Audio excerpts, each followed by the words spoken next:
Alhamdulillah. Alladzi arsala rasulahu bil huda wa dinil haqq liyudhhirahu 'ala dini kullihi. Asyhadu an la ilaha illallah wahdahu la syarika lah wa asyhadu anna Muhammadan wa rasuluhu amma ba'du. Nan'u Allahumma nawwir qulubana bil hidayah abada bi rahmatika ya arhamar. Ini kita bahas Fathul Bari bab ke-143. Babu kaifa ya'tamidu 'alal ardi idza qama minar rakaati. Bab mengenai bagaimana menekan bertahan pada bumi apabila kita berdiri dari rakaat. Haddatsana Mu'alla bin Asad qala haddatsana Wuhaib an Ayyub an Abi Kilabah. Qala berkata Abi Kilabah, Ja'ana telah datang kepada kami siapa Malik bin Huwairis. Fasolla maka sholat itu Malik bin Huwairis bina beserta kami di masjidina di masjid kami ini. Ada yang ini. Faqala maka berkata itu Malik bin Huwairis, ini sesungguhnya aku la usolli sungguh aku telah sholat. Aku akan sholat bikum beserta kalian. Wa ma uridu dan tidaklah aku menghendaki as-sholat terhadap sholat. Walakin uridu tetapi aku menghendaki an urikum untuk memperlihatkan aku pada kalian semua kaifa itu bagaimana aku melihat an-nabiyya terhadap Nabi sallallahu alaihi wasallam beliau salat. Qala berkata Ayyub faqultu ya Abi Kilabah aku berkata kepada Abu Kilabah kaifa kanat dan bagaimana ada salat itu Abu Kilabah. Ola berkata Abu Kilabah misla sholat syahina seumpama sholat guru kita semua. Ada yang ini, yakni Amar bin Salimah. Ola berkata Ayub wakana dan ada dzalika syekh tersebut yutimmu menyempurnakan itu syekh at-takbiro terhadap takbirnya. Wa idza rafa'a dan apabila beliau mengangkat ra'sahu terhadap kepala beliau anis sajadati saniyati dari sujud kedua jalisa duduk dahulu wa tamada dan menekan ala ardi terhadap bumi kemudian barulah berdiri gitu. Di dalam hadis ini disebutkan itu tentu untuk berdiri pada rakaat pertama dan ketiga. Al-ula was-salisah pada rakaat ke-1 dan rakaat ketiga yang kita kenal dengan duduk istirahat. Jadi sebelum dari sujud berdiri, duduk dahulu sebentar yang kita kenal dengan duduk istirahat. Saya kira sudah sebagian oleh kita sudah diamalkan, sudah melakukan hal seperti ini. Jadi duduk istirahat itu adalah salah satu yang diperlihatkan oleh Nabi SAW. Memang nanti ada hadis yang menyebutkan pada saat Nabi masih relatif muda gitu, tidak pernah duduk istirahat. Tetapi pada saat beliau sudah makin bertambah usia, maka suka duduk istirahat. Artinya di sini memang pilihan, mau duduk istirahat bangga tidak pun tidak apa-apa. Wal gordu dan tujuan kita minhu dari hadis tadi itu guna yaitu di sini dzikrul i'timadi itu menekan bumi, menekankan tangan ala ardi terhadap bumi indal kiami pada saat itu mau berdiri minasujudi dari sujud abil julsi atau duduk. Jadi pada saat kita mau berdiri itu tangan ditekankan ke bumi gitu, tempat sujud kita. Itu boleh tidak apa-apa pada saat kita mau berdiri. Ayat tamida ala yadahi dan nahadho yaitu menekankan ke muka bumi atau tempat sujud kita itu dengan kedua tangan pada saat kita mau berdiri melakukan berdiri dari sujud. Itu tidak masalah, boleh-boleh saja. Bagi yang memang harus begitu. Nah, bagi yang bugar sebetulnya tidak apa-apa. Tapi ini dicontohkan di sini tidak apa-apa. Itu pada rakaat satu dan wasalisah yang ketiga. Artinya yang tidak ada duduk, tidak ada tahiyat awal. Dengan cara mu'tamidan ala yadahi qabla ayyarfa'ahuma. Yaitu dengan cara bertelekan atau menekankan tangannya ke tempat dia duduk, muka bumi sebelum mengangkat badannya berdiri. Babu yukabir wa huwa yanhadu minasajdatani wa kana Ibnu Zubair yukabir pinahtihi. Bab yang terkait dengan takbir pada saat dia mengangkat, masih sama dengan hadis di atas, diulang-ulang. Haddatsana Yahya bin Saleh qala haddatsana Qulaih bin Sulaiman an Sa'id bin Al-Haris qala, berkata Sa'id bin Al-Haris, salatlah salat lana beserta kami semua Abu Sa'id fajaharu, maka mengeraskan itu Abu Sa'id takbiri dengan bacaan takbir hina rofa'a, pada saat beliau mengangkat rosahu, kepala beliau, minasujudi dari sujud, wahina sajadah, dan pada saat sujud, wahina rofa'a, dan pada saat berangkat atau mengangkat dari sujud, wahina koma, dan pada saat berdiri ini dari rakaat kedua. Waqala, dan berkata itu Abu Sa'id, hakadha, demikianlah itu aku melihat an-nabiy, kepada Nabi sallallahu alaihi wasallam. Jadi inilah praktek dalam ibadah di kalangan umat Islam. Jadi ibadah itu tidak dibuat-buat oleh penganutnya, tetapi harus mencontoh apa yang dicontohkan Nabi SAW. Itu bedanya dalam ajaran Islam. Mesti ada role model, ada contohnya, itu Nabi Muhammad SAW. Bagaimana kita melakukan sholat, bagaimana melakukan ibadah-ibadah itu harus seperti yang dicontohkan oleh Nabi, bukan karangan para penganutnya. Harusnya begitu, bukan keinginan para penganutnya. Bandingkan dengan di agama lain. Itu kadang-kadang kesepakatan. Seperti contoh misalnya, antara Hindu Bali dan Hindu India itu beda cara ibadahnya. Ya, karena itu direkayasa oleh mereka sendiri. Bukan contoh dari pembawa agamanya. Tapi untuk ajaran Islam, dimanapun Islam berada, baik di Eropa, di Amerika, ataupun di Indonesia, sama begitu cara sholatnya. Kecuali yang menyimpang, itu ngarang sendiri, itu di luar ketentuan. Tapi dalam ajaran Islam, semua tata sholatnya sama, dimanapun kita berada.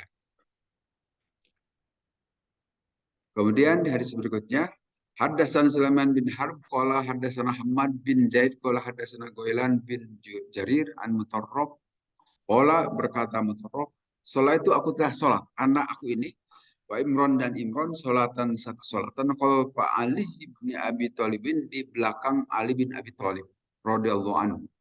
Maka ada itu Ali bin Abi Thalib, idza sajada, apabila sujud Ali bin Abi Thalib, kabbaro, beliau takbir, membaca takbir, wa idza rafa'a, dan apabila mengangkat dari sujud, kabbaro, juga membaca takbir,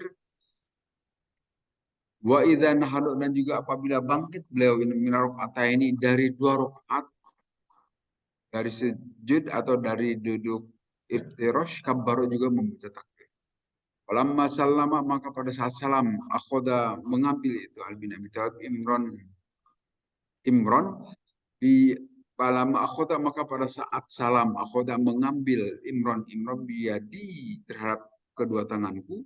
Maka berkata Imron, lakon sholat, sungguh telah sholat bina beserta kami, ada seperti yang dipraktekkan oleh Ali bin Abi Thalib, sholat Muhammadin, sholatnya Nabi Muhammad SAW.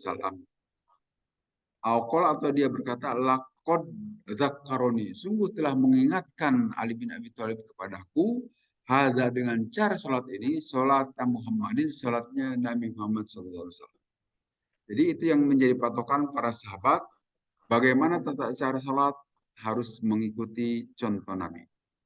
Seperti itulah yang dicontohkan oleh Nabi pada saat sholat, itu yang dijadikan sebagai pegangan oleh para sahabat, dan kemudian turun-temurun sampai kita semua.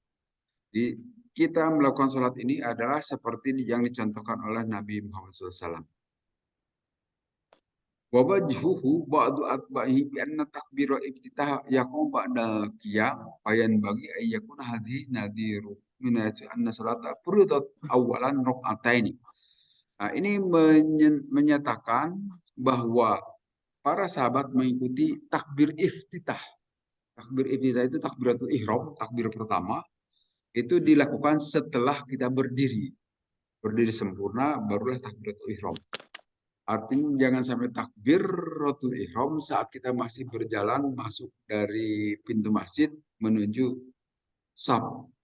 Boleh, tetapi kita masuk ke dalam saf, sudah berdiri sempurna, baru takbiratul ihram.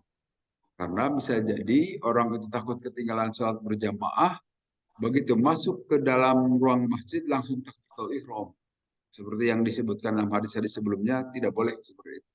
Tapi kita masuk dulu ke dalam saf, saat kita mendapati rokaat dari imam, masuk dihitung sebagai rokaat imam, tetapi kalau pada saat kita ketinggalan, maka kita sempurnakan. Jadi harus masuk dahulu ke dalam saf. Kemudian bajaharu bitakbiri hinab tataha wa hina rokaat. Dan harus mengeraskan takbir pada saat kita memulai sholat. Jadi takbiratul ihram itu usahakan dikeraskan oleh kita. Setidaknya terdengar oleh telinga kita. Saat takbiratul ihram pada saat sholat kita mulai. Apa maksudnya? Ya untuk menyadarkan kita juga saat itu mulailah niat. Jadi pada saat takbiratul ihram itu mulut berucap Allahu Akbar, anggota tubuh mengangkat dua tangan Allahu Akbar, kemudian hati menyatakan niat memulai sholat. Sholat apa yang disebutkan? Sholat duhur 4 rakaat, sholat asar sambil berjamaahkah atau sebagai imam, dan seterusnya itu harus dinyatakan pada awal. Dan usahakan yang dikeraskan itu bacaan takbirnya. Setidaknya terdengar oleh telinga kita saja. Jangan diam, jangan begini. Harus dikeraskan itu bacaan. Apalagi untuk imam. Kalau imam jelas kepentingannya untuk jamaah.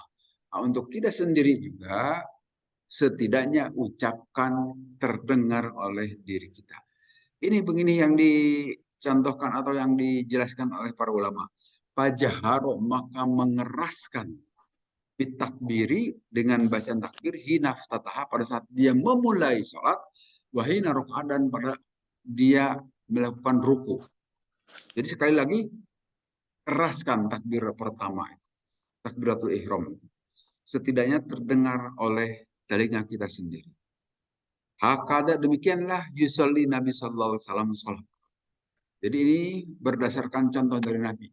Kalau sanad itu bersambung terus, ada contohnya dari Nabi. Tapi di sini sanad kita itu sambungnya ke Imam Bukhari atau Imam Ibnu Hajar Al-Asqalani. Karena sudah ditulis. Kalau yang pakai sanad di sana itu yang belum ditulis. Nyambunglah ke guru-gurunya terus sampai kepada Nabi SAW. Kalau kita ini nyambungnya kepada Imam Ibnu Hajar Al-Asqalani karena sudah ada jelas tulisannya dari Ibnu Hajar Al-Asqalani kepada Imam Bukhari, dari Imam Bukhari itu melalui sejumlah perawi hadis nyambung pada Nabi. Jadi jelas juga sanadnya. Kemudian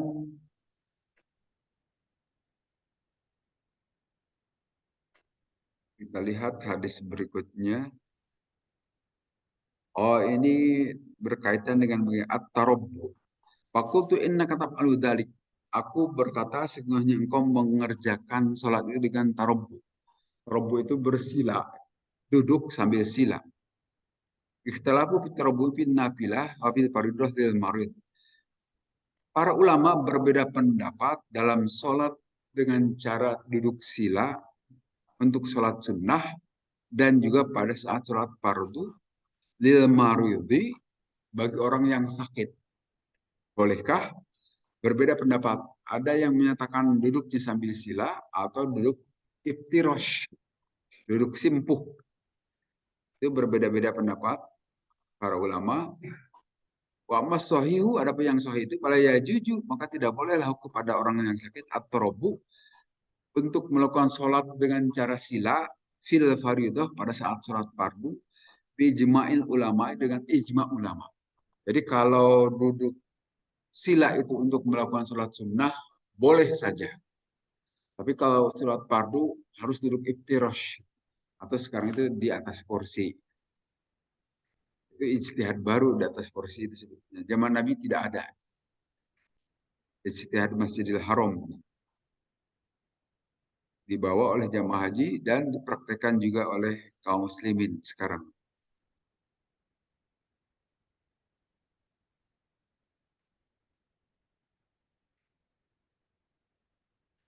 Bacaan saat ruku dan itidal itu saat itidal mengucapkan sami Allah liman hamidah, Allahumma rabbana lakal hamd sambil mengangkat kedua tangannya. Jadi sami Allah liman hamidah, rabbana Allahumma rabbana lakal hamd. Nah, itu ada dua bacaan, ada Allahumma rabbana, ada juga rabbana walakal hamd. Allahumma dan rabbana sama saja artinya sebetulnya. Allahumma, wahai Allah, rabbana juga wahai Tuhan kami. Sama ucapan bagi orang yang berdoa.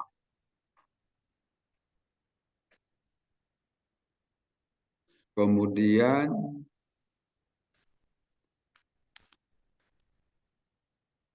panjang penjelasannya. Babu man lam yara at-tasyahud awwala wajiban li anna Nabi sallallahu alaihi wasallam qama min raka'atani wa lam yarji'. Bab bagi orang yang tidak melakukan tasyahud awal maka wajib dia untuk melakukan sujud sahwi. Jadi ada sujud sahwi saat kita ketinggalan melakukan tahiyat awal. Haddatsana Abdul Yaman qala akhbarana Syu'aib an Zuhri qala haddatsani Abdurrahman bin Hurmuz Maula Bani Abdul Muttalib wa qala marrah Maula Rabi'ah bin Al-Haris an Abdullah bin Buhainah. Sungguhnya Abdullah bin Buhainah wahwa min azadis sanu'atin, dia itu adalah azadis sanu'ah wahwa halipun dia itu sebagai orang yang bersumpah di Bani Abdi Manaf terhadap Bani Abdi Manaf. Bahkan ada itu Abdullah bin Buhainah min ashabin Nabi dari sahabat Nabi Sallallahu Alaihi Wasallam. Annan Nabi sesungguhnya Nabi Sallallahu salat itu Nabi bihim dengan para sahabat ad-duhra salat duhur. Aqoma maka berdiri Nabi rakaataini ulayani pada dua rakaat pertama gitu. Lam yajlis beliau tidak duduk tahiyat awal. Aqoma maka berdiri juga an-nasu orang-orang mau beserta Nabi hatta idza qada sehingga apabila telah selesai as-salata salat Nabi menyelesaikan salat wantadaru dan telah selesai juga an-nasu orang-orang taslimahu terhadap salam itu Nabi kabbaro maka takbir lagi Nabi wahwa pada waktu itu Nabi jadi dalam keadaan duduk pas sajadah maka sujud Nabi sajadah ini dua kali sujud qabla ayyusallima sebelum beliau mengucapkan salam salam kemudian salam itu sujud sahwi. Jadi salah satu yang dilakukan Nabi apabila beliau lupa tidak melakukan duduk tahiyat awal, maka beliau ganti dengan sujud sahwi sebelum salam. Nah, kalau di dalam hadis ini sebelum salam dilakukan sujud sahwi itu dua kali sujud.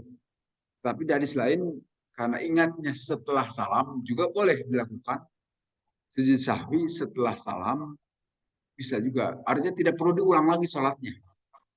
Praktis kan dengan cara sujud sahwi saja.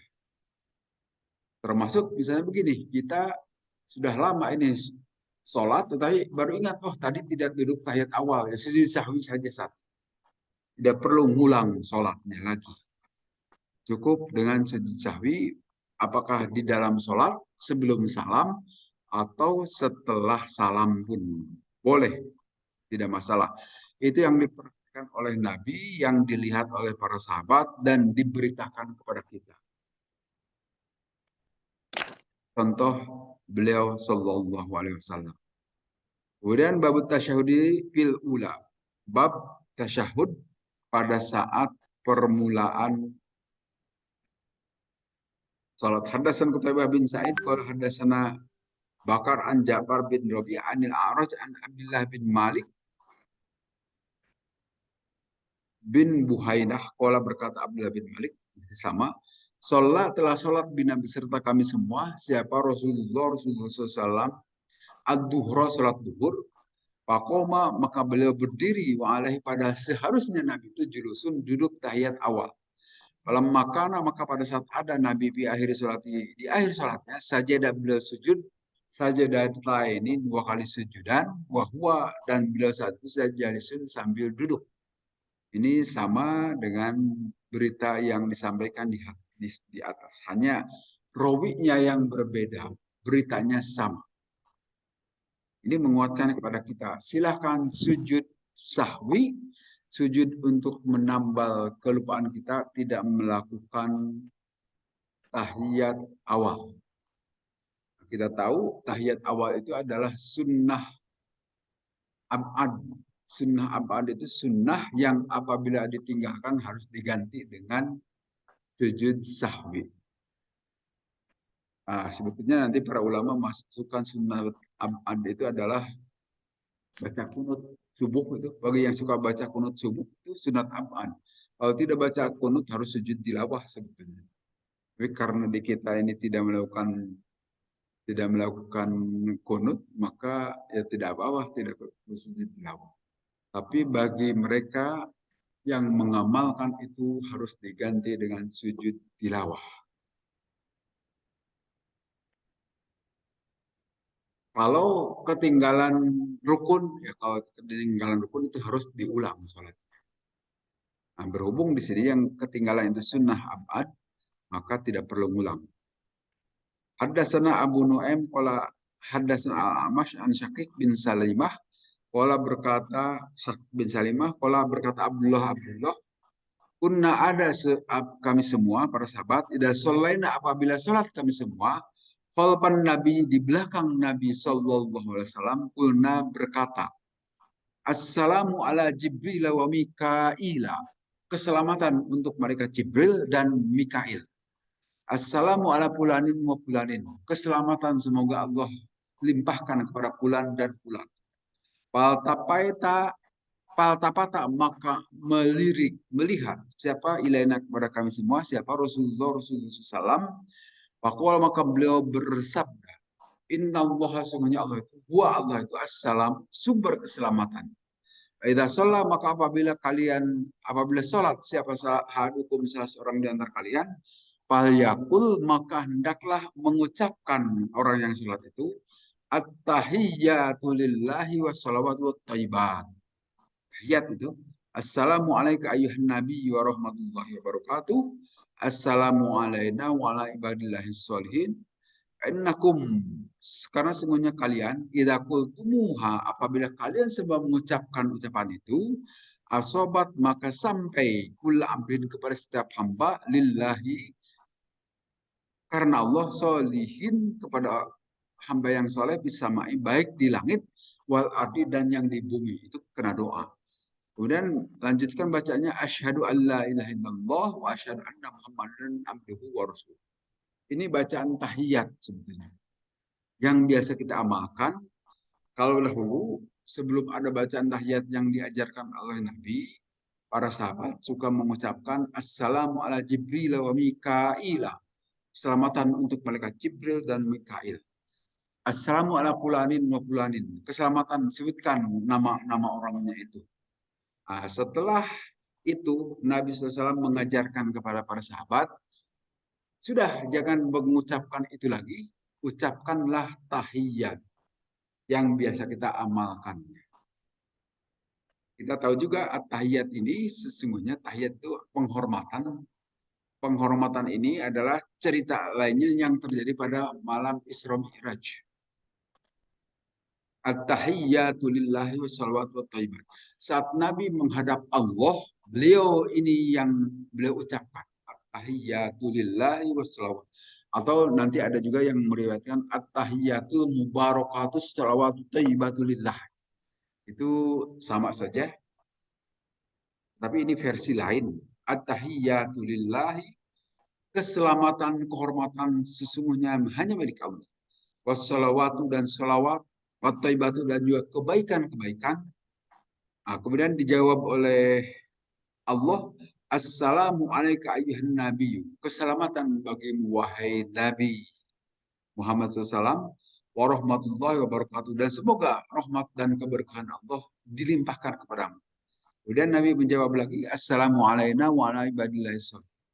Keselamatan juga semoga dilimpahkan kepada kami semua dan juga pada hamba-hamba engkau yang soleh. Jadi dengan mengucapkan ini, ucapan doa kita itu Allah sampaikan kepada semua hamba yang ada di langit maupun ada di bumi. Yang ada di langit, para malaikat, roh-roh orang yang baik-baik, gitu. Semuanya kita doakan. Demikian juga yang ada di bumi juga yang masih hidup, insya Allah kena doa. Jadi ini silaturahmi yang terjadi saat sedang sholat, saling mendoakan. Ucapannya itu Assalamu alayka ayyuhan nabiyyu. Keselamatan bagimu wahai Nabi. Warahmatullahi wabarakatuh. Assalamu alayna wa ala ibadillah. Keselamatan juga semoga Allah limpahkan kepada kami semua dan kepada hamba-hamba Allah yang soleh. Apabila kalian mengucapkan itu akan sampai kepada setiap hamba Allah yang soleh, baik di langit maupun di bumi. Dan lanjutkan dengan ucapan asyhadu alla ilaha illallah wa asyhadu anna muhammadan abduhu wa rasuluh. Syahadat itu biasa kita ucapkan di tahiyat awal maupun di tahiyat akhir. Silahkan. Jadi al-jalsatul akhirah, duduk tahiyat akhir. Bacaannya itu.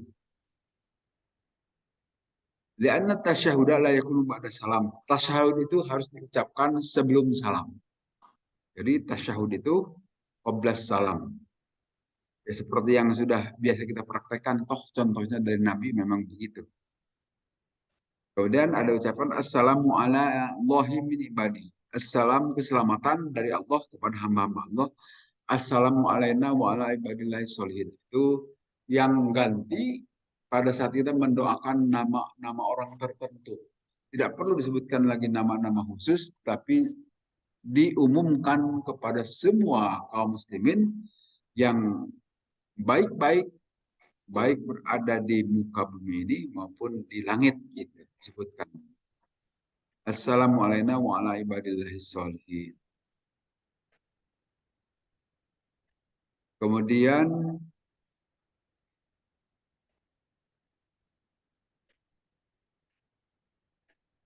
tahiyat, kita dalami makna tahiyat.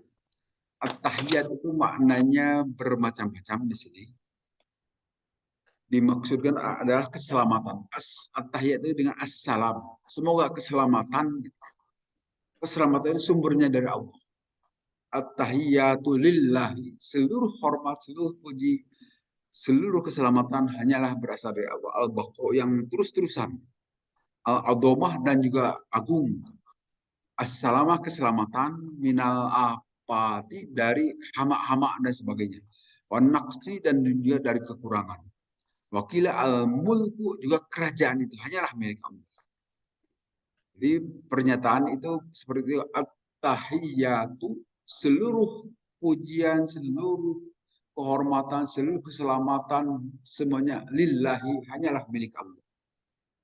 Itu yang diyakini oleh kita. Atau di sini terjemahkan lagi anwa'ut ta'dzibi seluruh macam-macam keagungan. Semuanya adalah milik Allah. Jadi makna tahiyat itu penghormatan, mengembalikan semua kepada Allah. Itu yang dilakukan oleh Nabi saat beliau berjumpa dengan Allah. Mengembalikan milik kaulah seluruh keagungan, seluruh kehormatan, seluruh keselamatan. Dan kita meyakini begitu. Tidak ada keselamatan kecuali hanya datang dari Allah. Kita lihat, kita dalam keadaan segar bugar ini, apakah karena usaha kita? Betul, sebabnya itu adalah usaha kita. Tapi hakikatnya adalah dari Allah. Kita bisa nyaman, menikmati hidup dan sebagainya. Hakikatnya Allah yang telah menakdirkan. Tetapi bahwa kita harus mengusahakan, ya silahkan, itu adalah bagian. Ini juga sebagai bukti bahwa tidak selalu setiap usaha untuk penyelamatan itu menyebabkan kita selamat. Belum tentu. Karena di situ ada kehendak Allah yang lain. Kita tahu misalnya saat penerbangan atau saat peluncuran roket waktu berapa tahun 1986 itu, waktu di Cape Canaveral itu meluncurkan roket Columbia itu, pesawat ulang-alik, sudah disiapkan segala sesuatunya supaya mulus-mulus saja. Nah, selama itu mulus-mulus saja, tidak ada kecelakaan. Tapi walaupun sudah disiapkan seluruh perangkat untuk keselamatan, saat harus meledak, Allah menghendaki meledak juga. Dan tidak menyisakan satupun dari awak pesawat Columbia itu. Semuanya meninggal. Karena saat itu Allah tidak menakdirkan keselamatan. Demikian juga dalam kejadian-kejadian yang lain. Tidak ada sesuatu yang kita ingin celakakan. Tetapi akan saja ada terjadi kecelakaan. Kecelakaan kendaraan, kecelakaan apapun. Karena Allah menghendaki tidak selamat. Satu.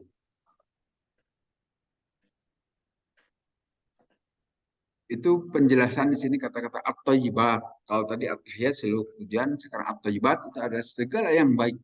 Thayyib itu kan baik. Thayyib, thayyib, baik. Nah, di situ termasuk di dalamnya adalah ucapan-ucapan yang baik seperti doa juga dimasukkan kalimat thayyibat. Amal-amal yang soleh juga itu adalah bagian dari thayyibat. At-tahiyatu lillahi wa thayyibat. Dan kebaikan-kebaikan. Semuanya itu milik Allah. Jadi kita ini untuk menyadarkan dengan bacaan tahiyat itu bahwa seluruh kehidupan itu hanyalah milik Allah, mengembalikan semuanya kepada Allah. Karena manusia tidak ada apa-apanya, tidak punya kemampuan sumber keselamatan, bukan. Karena yang menyelamatkan semuanya itu adalah Allah. Sumber kebaikan itu semuanya dari Allah. Kita itu adalah yang menerima manfaat dari kebaikan dan dari penghormatan-penghormatan. Itu kalau bicara soal hakikat, begitu sebetulnya. Kita mengembalikan kepada Allah. Sehingga Islam itu adalah agama Allah center. Semuanya kembali kepada Allah. Tidak ada dewa-dewi seperti dalam keyakinan agama lain. Tidak ada. Tidak ada Tuhan-Tuhan lain selain hanya Allah. Semuanya hanya milik Allah. Begitu ajaran yang disampaikan oleh Nabi SAW. Kemudian kita lihat hadis berikutnya. Ini panjang penjelasannya, tapi pengulangan sedikit. Bab berdoa qabla salam. Bab berdoa sebelum mengucapkan salam. Haddatsana Abu Yaman qala akhbarana Syu'aib an Zuhri qala akhbarana Urwah bin Jubair an Aisyah dari Siti Aisyah jawabin Nabi istri Nabi sallallahu alaihi wasallam. Akhbaratu mengabarkan Siti Aisyah kepada Urwah bin Jubair.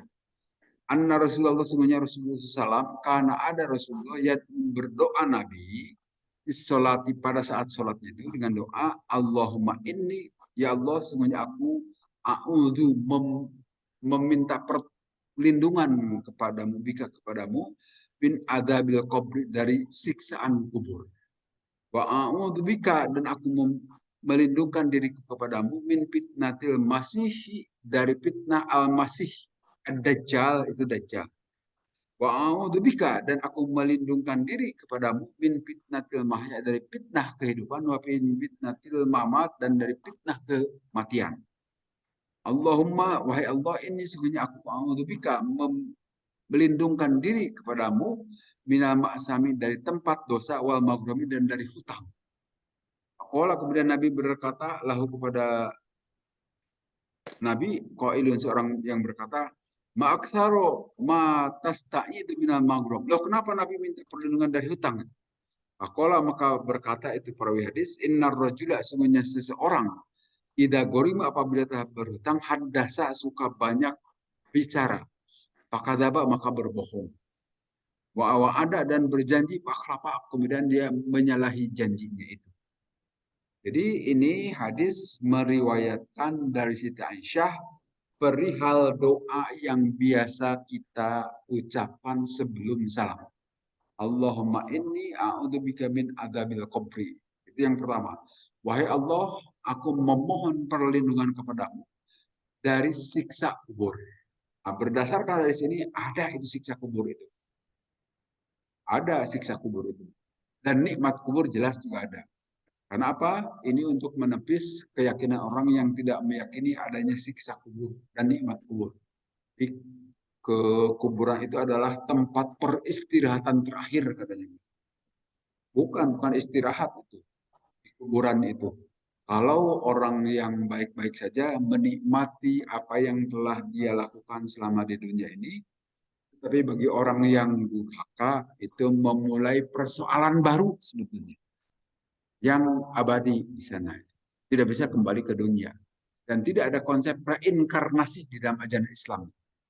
Jadi mereka yang sudah meninggal itu ya sudah meninggal saja, tidak pernah hidup lagi. Beda dengan ajaran Sun Gokong misalnya, atau ajaran di dalam ajaran apa Konghucu gitu.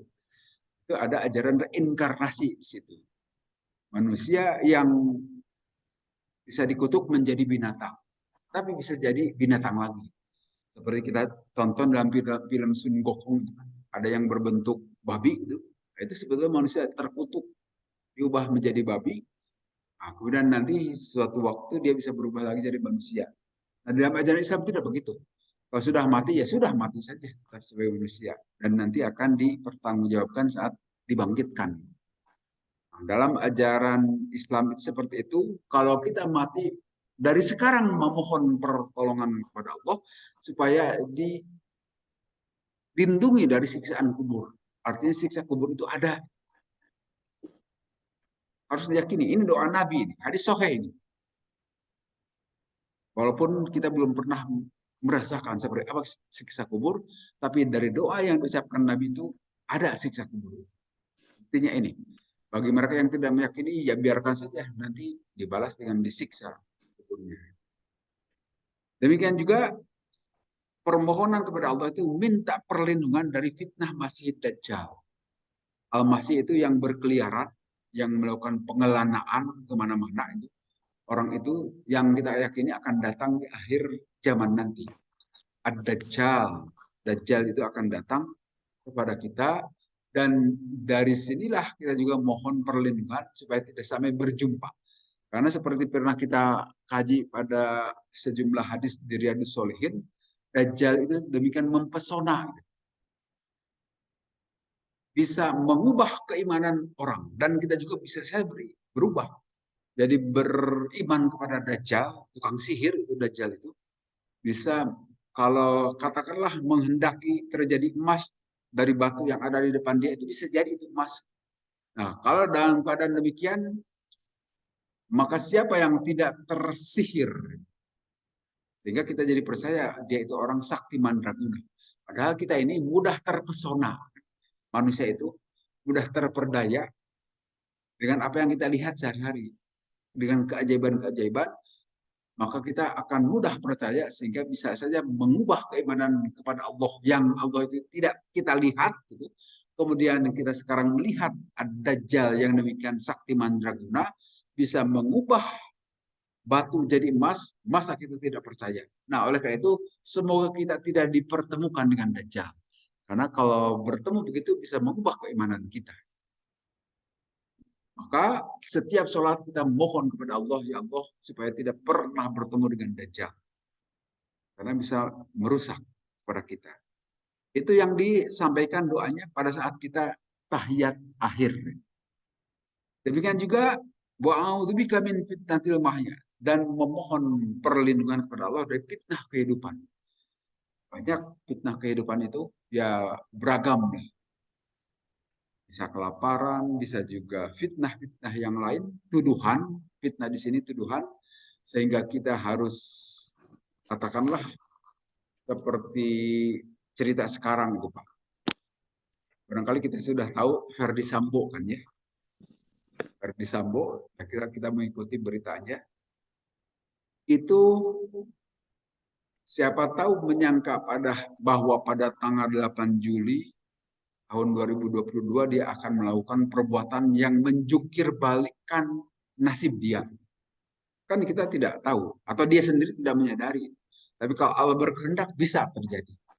Coba seorang yang demikian cemerlang dalam karir kepolisian, yang dalam waktu singkat bisa mencapai bintang 2, termuda di antara angkatannya, dia paling dahulu, sehingga menjadi inspektur jenderal pada usia yang masih muda itu, tiba-tiba melakukan kesalahan fatal, melakukan penembakan, dan berujung dicopot dari jabatannya, dicopot dari pangkatnya, dan sekarang tidak menjadi apa-apa.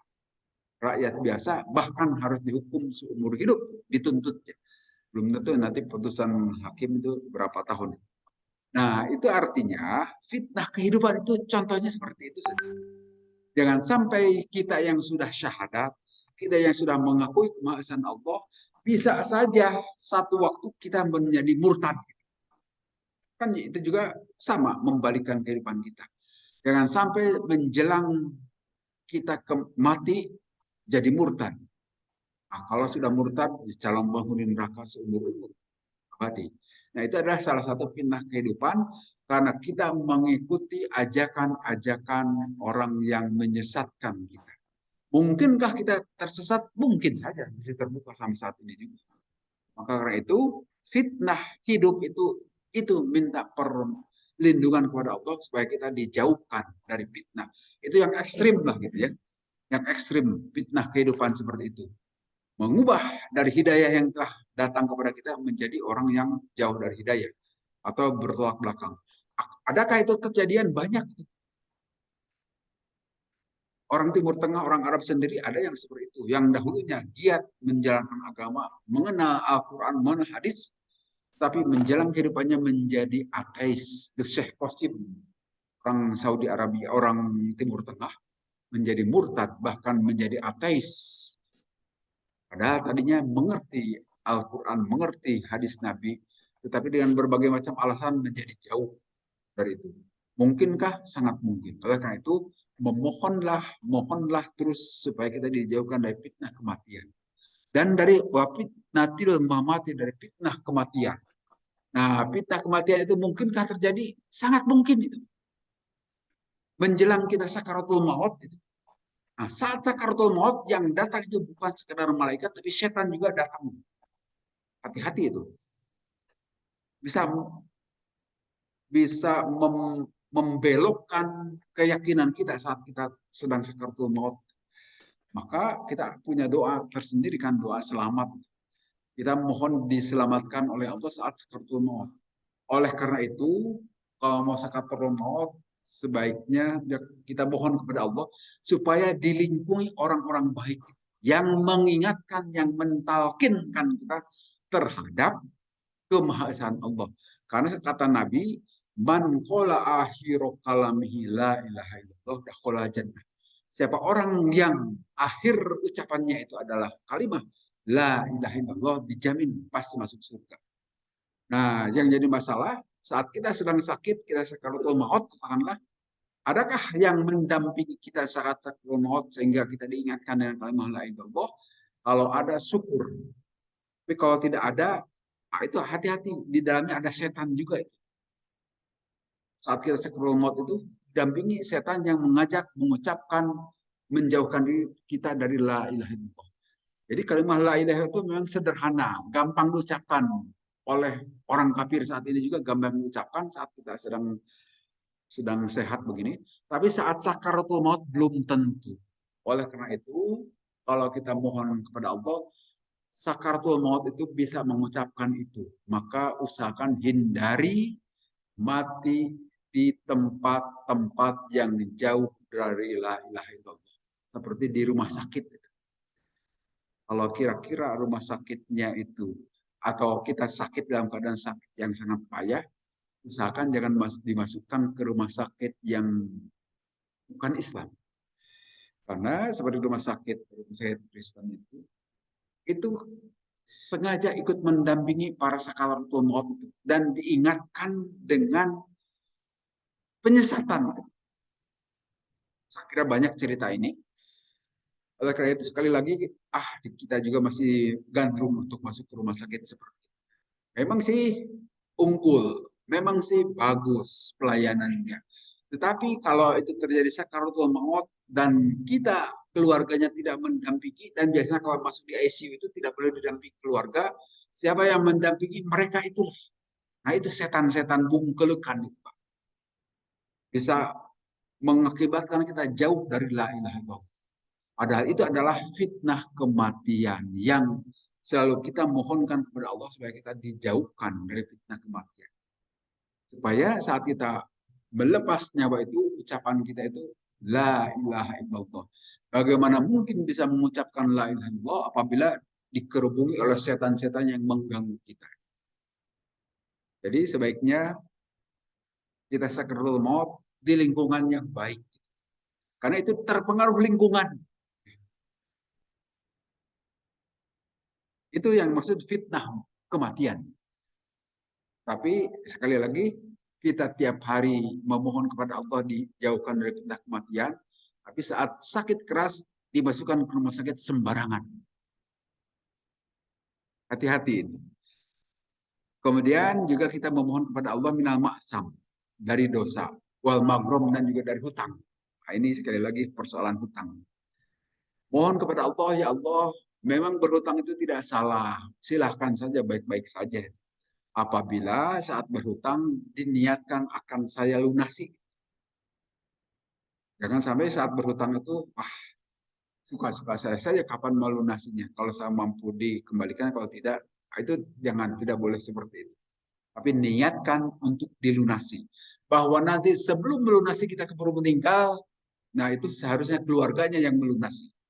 Karena seperti kita tahu, dalam hadis lain juga sebutkan, orang mati syahid itu akan langsung memperoleh rahmat Allah, kecuali kalau dia punya hutang yang belum dilunasi. Jadi hutang itu adalah sangat berat. Jadi jangan menganggap enteng hutang. Berhutang itu tidak salah, boleh-boleh saja, tidak masalah sih. Tapi usahakan saat yang butuh saja. Jangan dijadikan gaya hidup itu berhutang. Karena ini berat. Sampai dikomentari oleh orang, loh kenapa Nabi minta perlindungan Allah dari hutang? Betul, hutang itu oleh Nabi sendiri dimintai perlindungan. Karena nanti kita juga mengetahui saat Nabi SAW telah meninggal, beliau pun saat itu masih menyewakan baju besinya ke orang Yahudi untuk kepentingan bahan makanan. Jadi beliau itu, kalau istilah di Jawa Barat itu nguyang barangkali gitu ya. Nguyang itu artinya menyimpan satu barang kemudian untuk mendapat makanan dari orang lain. Sebagai borah, gitu kan, sebagai kolateral. Saat Nabi meninggal itu masih di orang Yahudi baju besi Nabi. Karena Nabi memperoleh makanan dari orang Yahudi. Nah, justru itu yang dimintai perlindungan dari Allah, jangan sampai utang. Ternyata Nabi juga punya utang. Artinya untuk menunjukkan Nabi juga manusia. Tapi sebaiknya minta perlindungan selama kita mampu, jangan. Kemudian di hadis berikutnya, Wani Zuhri dari Zuhri, Ahbarun Urwah, Anna Aisyata dari Siti Aisyah, radhiyallahu anha, Walat berkata Siti Aisyah, Sami itu aku mendengar Rasulullah kepada Rasulullah SAW, itu memohon perlindungan Nabi, di solati dalam solat beliau, min fitnatid dajjal, dari fitnah dajjal. Saya kira seperti yang kita ketahui, fitnah dajjal itu, dajjal nanti akan turun ke muka bumi, yang bisa mempesona, yang bisa mengalahkan dajjal itu hanya Nabi Isa alaihissalam. Semua orang terkesima dengan dajjal itu. Yang tidak bisa dimasuki hanya dua kota, kota Mekah dan Madinah. Nah, mana mungkin kita semuanya masuk ke Mekah Madinah, kan pasti penuh sekali kota Mekah Madinah. Apalagi kita sangat jauh dari Mekah Madinah, tetap kita harus berada di tempat kita masing-masing. Tapi Dajjal bisa masuk kemanapun. Dia punya visa untuk masuk ke negara manapun. Karena bisa mempesona orang yang didatangi, bahkan orang yang telah beriman juga bisa saja murtad gara-gara pesona Dajjal. Oleh karena itu, mohon perlindungan kepada Allah supaya kita dihindarkan dari fitnah Dajjal. Kemudian hadis terakhir, Haddatsana Qutaibah bin Sa'id qala haddatsana Al-Lais an Yazid bin Abi Habib an Abil Khair an Abdullah bin Amr an Abi Bakrin Siddiq radhiyallahu an. Dari Abu Bakar Siddiq radhiyallahu an, Annahu sungguhnya Abu Bakar qala berkata Abu Bakar li Rasulillah kepada Rasulullah SAW, alimni ajarkan kepadaku wahai Rasul, doaan dengan satu doa, ad'u yang aku berdoa bi dengan itu doa fi salati dalam salatku. Mohon kasih ajaran doa. Ola bersabda Nabi, kul ucapkanlah oleh wahai Abu Bakar, Allahumma inni tu nafsi dulman kasiro wa la yaghfiru dzunuba illa anta. Faghfirli maghfiratan min indaka warhamni innaka antal ghafurur rahim. Itu doa yang diajarkan Nabi pada Abu Bakar saat sholat. Allahumma wahai Allah, ini sesungguhnya aku ini telah mendolimi nafsi terhadap diriku dulman kasiron dengan kedoliman yang demikian besar. Wala yaghfiru dan tidak ada yang akan mengampuni ad-dunuba terhadap dosa-dosa itu illa anta kecuali engkau wahai Allah. Faghfirli maka ampunilah aku ini maghfirata dengan satu ampunan min indika dari sisim. Warhamni dan engkau rahmati aku ini innaka sungguhnya engkau antal ghafurur rahim. Engkau lah yang maha pengampun dan juga maha penyayang. Ini doa yang bisa kita ucapkan di tahiyat akhir. Kalau imam masih belum salam, masih ada waktu, ucapkanlah doa ini. Allah mau dibaca sama-sama? Kita baca sama-sama. Allahumma inni tu nafsi dulman kathiro wala yaghfiru dunuba illa anta. Faghfirli maghfiratan min indaka warhamni innaka antal ghafurur rahim. Itu doa yang bisa kita ucapkan menjelang di tahiyat akhir. Jadi memang yang ditunjukkan oleh Nabi di sini adalah doa-doa yang diajarkan doa selama sholat itu di dalam sholat sendiri. Karena sholat itu sendiri adalah doa. Silahkan baca doa-doa itu. Tapi tentu doanya harus dalam bahasa Arab. Nah sekarang yang jadi masalah, bolehkah kita berdoa di luar sholat? Tentu juga ini boleh. Karena ini adalah perintah Allah secara umum. Ud'uni astajib lakum. Berdoalah kalian kepadaku, maka aku akan menjawab. Karena apa? Kan ada juga yang suka tidak mau baca doa setelah sholat kan? Ya silahkan saja. Memang secara langsung Nabi tidak menyebutkan dalam hadisnya suka berdoa setelah sholat. Tetapi menggunakan sejumlah hadis, menggunakan sejumlah dalil Al-Quran, berdoa pasca sholat pun tidak masalah, silahkan saja. Tapi kalau untuk berdoa yang khusus untuk diri kita sendiri dan kita tidak tahu dalam bahasa Arabnya, kita berdoa menggunakan bahasa kita sendiri, berdoalah di luar sholat. Kalau doa-doa ini yang kita tahu bahasa Arabnya, silakan dibaca di dalam sholat. Beri doa ini.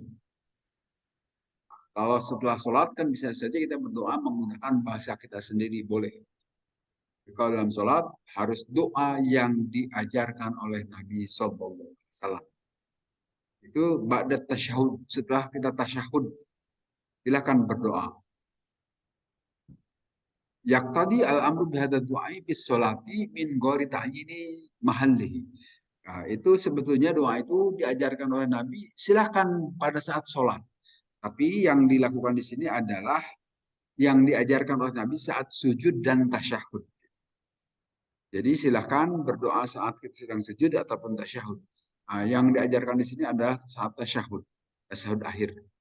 Di annahuma umiru fihima bidu'a. Karena pada saat kita sujud dan pada saat tasyahud diajarkan dengan sejumlah kalimat doa tadi. Dipersilahkan.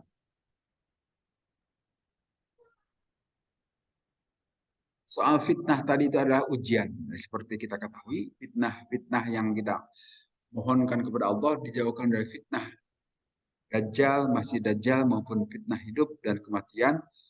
Ujian-ujian yang bisa menguji sejauh mana ketahanan iman kita. Sekali lagi kita mohonkan kepada Allah supaya dijauhkan. Yang disebut dengan gelar Al-Masih itu nanti ada dua, Nabi Isa dan Dajjal. Nabi juga disebut Al-Masih. Al-Masih itu artinya yang melakukan pengelanaan perjalanan kemana-mana, itu Al-Masih. Nah, demikian juga yang terkait dengan Dajjal. Karena dia melakukan pengelanaan kemana-mana di muka bumi, dan semoga kita tidak berjumpa. Karena kita tidak menjamin iman kita tetap kokoh, kuat, jika berjumpa dengan yang begitu. Jangankan berjumpa dengan orang yang demikian ajaib, dengan orang yang pidatonya memukau saja, langsung kita suka terprovokasi, suka mengagungkan itu orang mengkultus kadang-kadang. Tidak sedikit orang mengkultuskan Bung Karno karena orasinya yang demikian memukau sampai dijadikan sebagai panutan. Ujung-ujungnya diyakini mirip-mirip Tuhan. Demikian juga tokoh-tokoh agama kadang-kadang suka dikultuskan gara-gara mempesona kepada kita. Oleh karena itu kita mohon kepada Allah supaya dijauhkan dari fitnah-fitnah itu. Demikian juga tadi disebutkan di sini di anna adzabal qabri dakhilun tahta fitnatil mamat. Sesungguhnya siksa kubur itu masuk dalam fitnah kematian. Sesungguhnya seseorang mayit apabila saat ditanya nanti di kuburan dengan pertanyaan man rabbuka, siapakah Tuhanmu? Nah, bisa jadi saat itu setan juga datang memberikan godaan. Sehingga bisa saya menyebutkan, ucapkanlah ana rabbuka, aku ini adalah Tuhanmu, kata setan. Maka karena itu, setelah kita melakukan penguburan jenazah, disunnahkan, dicontohkan oleh Nabi, kita harus doakan jenazah tadi dengan doa. Supaya dia lancar saat ditanya oleh malaikat munkar nakir di kuburnya. Maka kita memohon didoakan, jamaah itu mendoakan supaya diberi kemudahan yang baru kita kubur. Demikian juga Nabi memohon perlindungan dari magrom tadi ya, dari hutang. Dari terlilit hutang. Berhutang itu boleh, tetapi usahakan jangan sampai terlilit. Karena kalau sudah demikian menjadi jatuh martabat kita di depan orang yang berhutang. Saya kira itu penjelasan untuk sejumlah hadis yang terkait dengan persoalan sholat. Wallahu alam. Maka kalau ada yang mau diskusi.